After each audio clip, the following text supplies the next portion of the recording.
दिन के लिए पाकिस्तान का प्रधानमंत्री बना दिया जाए तो आप क्या क्या बदलाव लाना चाहेंगे अपनी तरफ से? इंडिया का जो पीओके है उसको वापस कर देंगे। शिक्षा को लेके मैं बहुत काम करना चाहूँगा।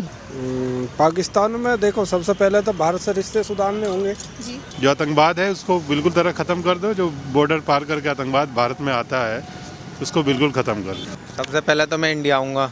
इंडिया आने के बाद मैं भारत के जो डेलीगेट्स हैं उनसे मिलूंगा। सबसे पहले बोलूँगा कि जो हमसे गलती हुई है आज तक उसे माफ़ी कर दी जाए और भाईचारा बढ़ाया जाए।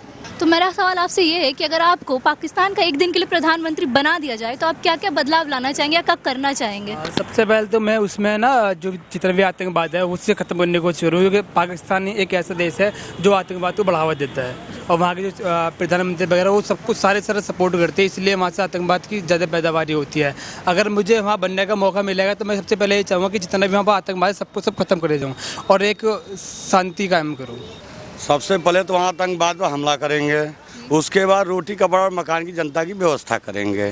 और एक दिन के लिए क्या प्रधानमंत्री बना दिया जाए तो हमारे कहने का मतलब वहाँ का आतंकवाद सबसे बड़ा जो देश के लिए हमें उसे हिंदुस्तान की जगह मजबूत करना चाहिए, मतलब उसे हिंदुस्तान की तरह रहना चाहिए। क्यों?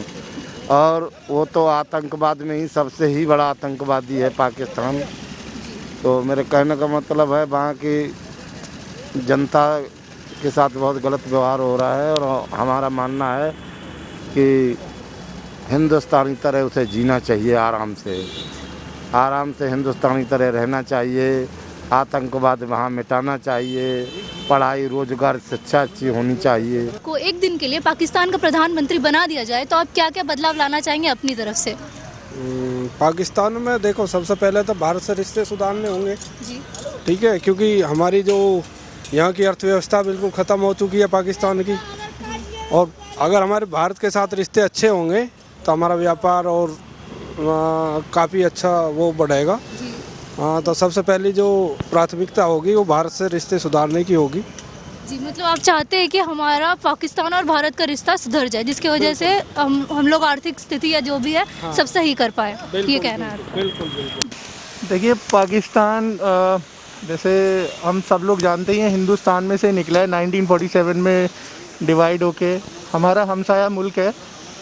अगर मुझे मौका मिलता है प्रधानमंत्री बनने का पाकिस्तान के तो सबसे पहले तो मैं वहाँ पे ना इंडिया में भी खैर ज़रूरत है उस चीज़ की, बट पाकिस्तान की हालत बहुत ज़्यादा ख़राब है उस दिशा में। शिक्षा को लेके मैं बहुत काम करना चाहूँगा। दूसरा, वहाँ की जो सोशल इंजीनियरिंग है, सिस्टम है जो समाज का, इंडिया में काफ़ी स्ट्रॉन्ग है। पाकिस्तान में मुझे नहीं लगता उतना सोशल इंजीनियरिंग वहाँ पे स्ट्रॉन्ग है। वहाँ पे जो उनकी रेडिकलाइजेशन है जो एजुकेशन में, वो बहुत ज़्यादा है। हिंदुस्तान में भी है, बहुत कम है, लेकिन वहाँ पे बहुत ज़्यादा है। तो उसको दूर करके वहाँ पे तरक्की की जा सकती है मेरे हिसाब से। अगर एजुकेशन सही होगी तो बाकी सारी चीज़ें डेवलप अपने आप हो जाती हैं। अगर वहाँ का जो आवाम है वो शिक्षित होगा, अच्छी उसको नॉलेज मिलेगी, अच्छे स्कूल्स मिलेंगे और धर्म की जो कट्टरपंथा है उससे अलग हटके अगर लोग शिक्षित होंगे तो मेरे हिसाब से वो कंट्री भी फिर तरक्की कर सकती है। मतलब आपका कहना बेसिकली है कि आप एजुकेशन सिस्टम को मजबूत करना चाहते हैं वहाँ के, ताकि सब चल के आगे सब कुछ। मेन सबसे बड़ा जो रीज़न है ना, वहाँ पे धर्म की जो कट्टरता सिखाई जाती है, जैसा हम न्यूज़ के माध्यम से देखते हैं और जगह जगह दिखते हैं। दूसरी चीज़ जो आतंकवाद है वहाँ पे या आतंकवादी टेरर कैंप्स हैं, उसका भी जो सबसे बड़ा मेन रीज़न जो उसके पीछे का जो कारण है ना, वो यही है कि वहाँ पे जो तंजीमें हैं ना, जो ये सब चीज़ें भड़काऊ लोगों को भड़काती हैं, भेदभाव डालती हैं हिंदू मुस्लिम में, तो वो वहाँ पे जो है रेडिकलाइजेशन बहुत ज़्यादा है। तो उससे इतर हट के उस चीज़ पे हमें काम करना चाहिए।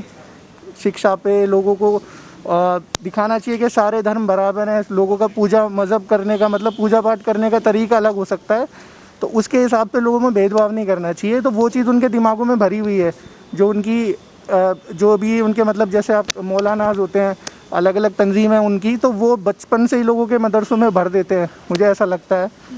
तो वो चीज़ हटा के एक प्रॉपर उनको शिक्षा देनी चाहिए और अच्छी उनको नॉलेज दें, शिक्षा दें, तो देश बिल्कुल तरक्की करेगा। तो मैं सिर्फ एक ही चीज़ सोचूंगा, जो पाकिस्तान की सरकार की तरफ से काफ़ी सारी गतिविधि होती रहती है आतंकवादी की, तो मैं वही चीज़ की कोशिश करूँगा कि वो ना हो। जी, हम पाकिस्तान का तो एक भी वो हम वर्ड सुनना ही नहीं चाहेंगे। हम इंडिया के बंदे हैं, इंडिया के बात करना चाहेंगे। हम इंडिया में रहते हैं, क्योंकि हम पाकिस्तान में रहते नहीं, हम इंडिया में रहते हैं, इंडिया का खाते हैं। इंडिया में रहते हैं, इंडिया की बात करोगे तो अच्छा रहेगा, बेहतर रहेगा हमारे लिए, आपके लिए भी। सबसे पहले तो मैं इंडिया आऊँगा। इंडिया आने के बाद मैं भारत के जो डेलीगेट्स हैं उनसे मिलूंगा। सबसे पहले बोलूँगा कि जो हमसे गलती हुई है आज तक उसे माफ़ी कर दीजिए और भाईचारा बढ़ाया जाए। सबसे पहले तो ये है। दूसरी बात ये अपनी जनता के लिए हो, जो भी जनता है वहाँ पे उसके लिए अमन शांति कैसे बहाल हो सकती है वो करूँगा। आतंकवाद को बढ़ावा नहीं मिले किसी भी एंगल से, बहन बेटियों की रक्षा कैसे हो सकती है, किस तरह से धमाके ना हो, किस तरह से परेशानी ना हो जनता को, उसका मैं ध्यान रखूँगा। और क्या है, पहले तो आतंकवाद पे रोक लगाएंगे। वहाँ जो आतंकवाद है, कश्मीर मुद्दा जो बार बार जो पाकिस्तान अलपता रहता है उसको कहेंगे कि छोड़ दो। जो भारत के पास है वो भारत के पास रहे और जो पाकिस्तान के पास है वो पाकिस्तान के पास रहे। अपने देश के मतलब से कामों से मतलब रखो, बाकी दूसरे देशों के कामों में अरंगा मत अड़ो। जो आतंकवाद है उसको बिल्कुल तरह ख़त्म कर दो। जो बॉर्डर पार करके आतंकवाद भारत में आता है उसको बिल्कुल ख़त्म कर दो। हम जो है इंडिया का जो पीओके है उसको वापस कर देंगे। और दूसरी चीज़ जो हमारे यहाँ आतंकी हैं, जो आतंकी संगठन है, हम उनको दूर करने का काम करेंगे। जी, मतलब आप इंडिया के पीओके को अपने भारत में लाना चाहते हैं और आतंकी संगठन को कम करवाना चाहते हैं जितना भी हो सके, जिससे जो है दोनों देशों में जो है किसी प्रकार का विवाद न रहे। नमस्कार, मैं हूँ पूजा सिंह भदूला। मैं हूँ उर्वशी गौट। हेलो फ्रेंड्स, मैं हूँ विनी। मैं हूँ श्रुति। मेक्सिको से आप सभी का स्वागत करती हूँ और आपके साथ जुड़ रही हूँ न्यूज ढाबा शिकागो से। आप सभी से गुजारिश है कि देश के पहले इंटरनेशनल हिंदी यूट्यूब चैनल को सब्सक्राइब करना ना भूलें। और हमारे साथ अलग अलग जगहों से हजारों यूथ जुड़ रहे हैं। आप भी जुड़िए। तो हमारे चैनल को सब्सक्राइब करना बिल्कुल ना भूलें। लाइक और कमेंट्स करना ना भूलें। धन्यवाद। नमस्कार। धन्यवाद।